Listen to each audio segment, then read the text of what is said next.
Oi gente, esse é o quarto e último episódio do curso sobre Judith Butler e eu vou falar um pouquinho sobre performatividade e talvez também sobre direito. A questão da performance é um dos conceitos mais importantes no trabalho de Butler, é um conceito que talvez seja aquele que garante realmente a originalidade do seu trabalho. A ideia de performance tem a ver com a leitura que Butler faz de Derrida. Performance, em primeiro lugar, envolve a noção de que a gente faz coisas com palavras. Como eu expliquei para vocês, Butler, a partir de Foucault, ela reflete sobre como a homossexualidade tem a ver com os manuais de psiquiatria, manuais de psiquiatria que são um saber altamente difundido e confiável no tempo atual. Eles produzem uma imagem da homossexualidade e não só estabelecem um modo de lidar com a homossexualidade que as pessoas reproduzem, mas também em pessoas que praticam atos considerados dentro desse campo da homossexualidade, praticam esses atos, produzem uma imagem de si nas pessoas associadas a esse modelo de homossexualidade. E, nesse sentido, já que eu acredito nessa imagem que a psiquiatria me dá e confio nessa identidade, eu vou também conduzir meu próprio corpo como se espera que homossexuais conduzam. Eu vou talvez querer me curar, me curar da homossexualidade pela psiquiatria, tal como era dito em meados do século XIX.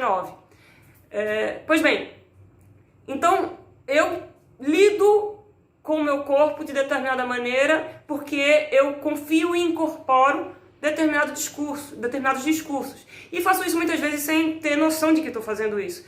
Tal a força desses discursos bem difundidos dentro da vida social. E então, veja, performatividade envolve primeiro essa noção de que a gente faz coisas com palavras, mas performatividade também evoca as artes performáticas, o teatro.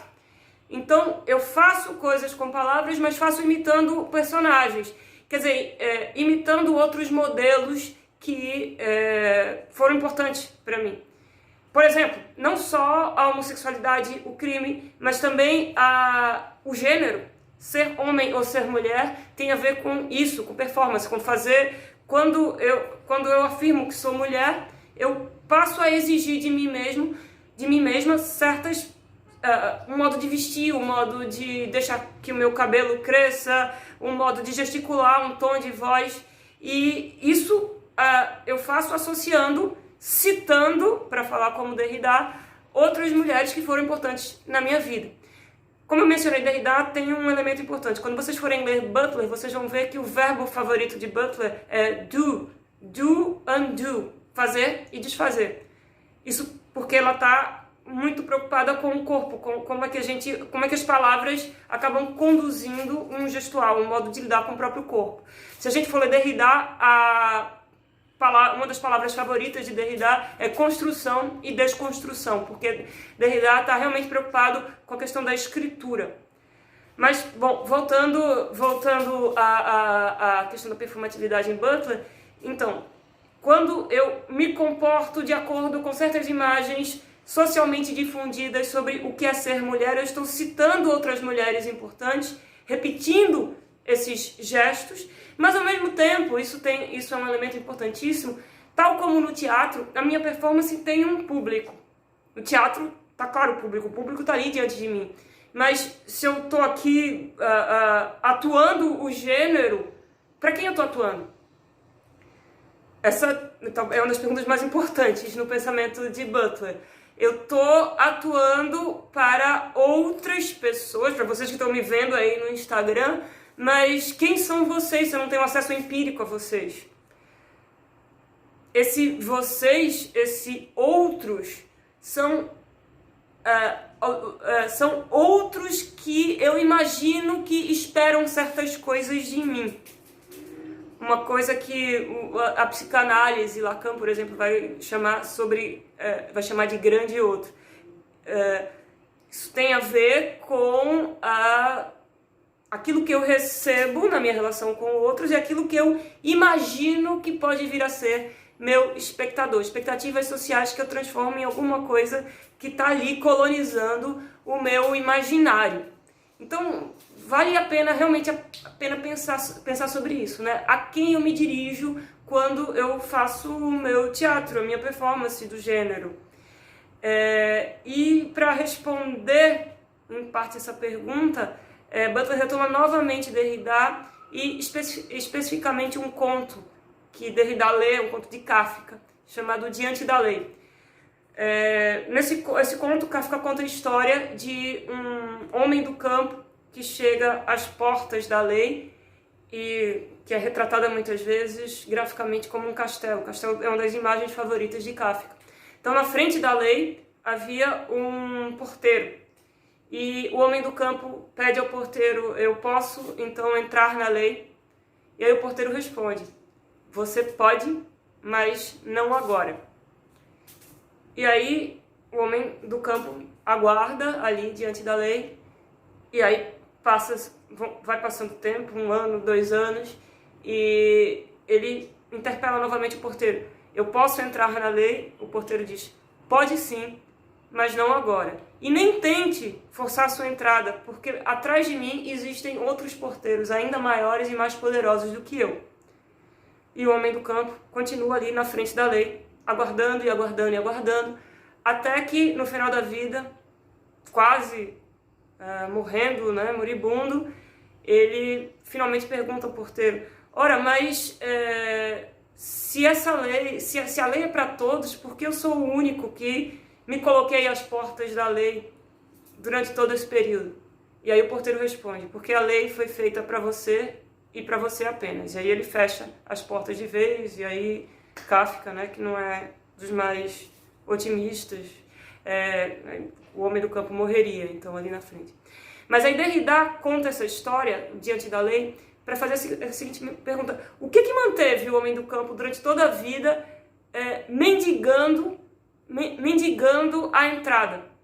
Por que ele não saiu dali? Por que ele não abandonou essa ligação que ele tinha com a lei? A questão é, essa promessa de abertura, que é uma abertura que vai acontecer sempre um dia depois, é o que mantém as pessoas lá. E a outra pergunta é: em que medida e por que o homem do campo deu essa autoridade toda àquele porteiro? Butler vai decodificar essa pergunta de Derrida e vai dizer assim: o que nos faz desejar o desejo do Estado? O que vai fazer com que a gente se coloque ali diante da lei mendigando? O que vai fazer com que a gente se coloque nessa posição de mendigo? Eu só posso ser reconhecido nos seus termos. Eu estou fazendo tudo que eu posso, o meu teatro, a minha performance, para no final das contas ser reconhecido por você. Então, a dica para a leitura de Butler, a próxima dica é a seguinte: a questão dela é como é que a gente reconhece que tem uma autoridade que a gente imagina que está lá, que a gente dá um poder, não se sabe exatamente por quê, e por que a gente se coloca na posição quase de um mendicante diante dessa autoridade. E como a gente destitui essa autoridade? A transformação da vida social envolve também, então, esse processo de destituição de alguém que a gente colocou num lugar muito, muito especial. Uma leitura mais psicanalítica de Kafka e da relação com o pai mostraria que talvez seja uma projeção de um outro pai muito poderoso que aí Kafka colocou ali naquele lugar. E aí Butler vai pensar: a nossa performance tem a ver com o desejo de alguém que a gente colocou num lugar muito, muito especial. Então, para transformar isso, a gente precisa tirar essa pessoa ou essa instituição desse lugar. A questão, então, pode ser colocada nos seguintes termos: o que nos faz desejar o desejo do Estado? Talvez isso fique mais claro nas reflexões que Butler faz sobre as uniões homoafetivas. Por exemplo, ela diz assim: faz todo sentido que os movimentos sociais almejem que exista uma regulação estatal das relações patrimoniais entre duas pessoas que estão casadas.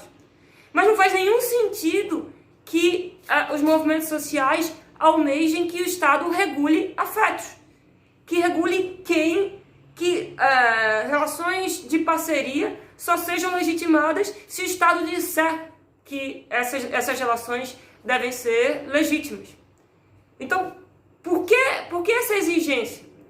Por que os movimentos sociais desejam que o Estado seja esse fiador de um determinado modelo de parentesco? E não seriam essas relações amorosas reconhecidas pelo Estado aquelas que repetem um modelo de parceria monogâmico e burguês? E formas de relação que estão completamente fora daquilo que a gente conhece, ao menos daquilo que a gente conhece no Ocidente. Por exemplo, na África você tem famílias que têm uma estrutura completamente diferente da nossa, com a maternidade, né? Você tem muitas mães com o mesmo filho, você tem comunidades ciganas, as famílias são de um jeito completamente diferente do nosso. Por que esse mesmo modelo de família tem que ser mantido a todo e qualquer custo? Por que a gente nem mesmo discute outras formas de organização familiar? E por que a gente espera que só valem aquelas que o Estado diz que valem? Percebe? Então, a reflexão de Butler vai tocar nesse assunto, né? A gente age para ser reconhecido a partir de termos que talvez não permitam jamais o nosso reconhecimento. Que porteiro é esse que está aí para dizer o que é legítimo, o que é ilegítimo, o que é inteligível, o que não é inteligível? Então, para fazer uma crítica, a gente precisa destituir certas instituições ou certas pessoas desse lugar que a gente mesmo colocou essas instituições, essas pessoas. E é por isso que Butler está escrevendo agora sobre desobediência civil. Estou muito interessada para ver o que é que vai sair nesses próximos textos, né? Por que a gente, por exemplo, vou pensar Trump e Bolsonaro, por que a gente continua seguindo o que eles dizem, né? Ela vai perguntar coisas do tipo. Então, uma saída seria por esse caminho da destituição de certas instituições ou pessoas de um determinado lugar. E uma outra saída também, que eu já pude comentar no outro vídeo, envolve um modo de repetir, porque talvez a gente não consiga se desvencilhar tão rápido assim dessas formas que a gente aprendeu de repetir, mas a gente pode repetir e transformar ao mesmo tempo. Como isso é possível? Ora, a repetição não é a mesma quando a cena muda. Em contextos diferentes, as palavras podem ser repetidas, ou atos podem ser repetidos, e eles ganham um sentido completamente novo em essa outra cena. Então, esse jogo de cena é super importante para ela. O exemplo que eu dei no outro vídeo, no primeiro, inclusive, que aí a gente já retoma para finalizar, é do movimento queer norte-americano. A palavra queer, em determinado contexto, década de 80, começo da década de 90, tinha um sentido de xingamento. Quem é queer nos Estados Unidos seria quem é gay ou viado. E a palavra queer, repetida em Berkeley, por um grupo de pessoas que tinha essa intenção subversiva, ganha um sentido completamente diferente. Queer é alguém que não se encaixa em qualquer tipo de caixinha. Queer é uma pessoa interessante que atiça a curiosidade, que a gente não consegue, que conceitos não conseguem dar conta. Pessoas que têm uma certa liberdade para encontrar um modo realmente diferente de viver. Então, talvez o curso tenha ajudado vocês a refletir como é esse processo de se liberar dessas figuras identitárias que colonizam a maneira pela qual a gente pensa, a maneira pela qual a gente lida com o nosso próprio corpo. E como essas figuras, eu tentei colocar isso hoje, tem a ver com a instituição de um tipo de autoridade que organiza esses jogos identitários. Então existem algumas maneiras que a gente pode subverter, fazer torções e ir transformando, né? Transformando as regras do jogo. Então espero que vocês tenham ao menos encontrado algumas chaves legais de leitura e possam continuar lendo a Judith Butler. Um beijo para todo mundo.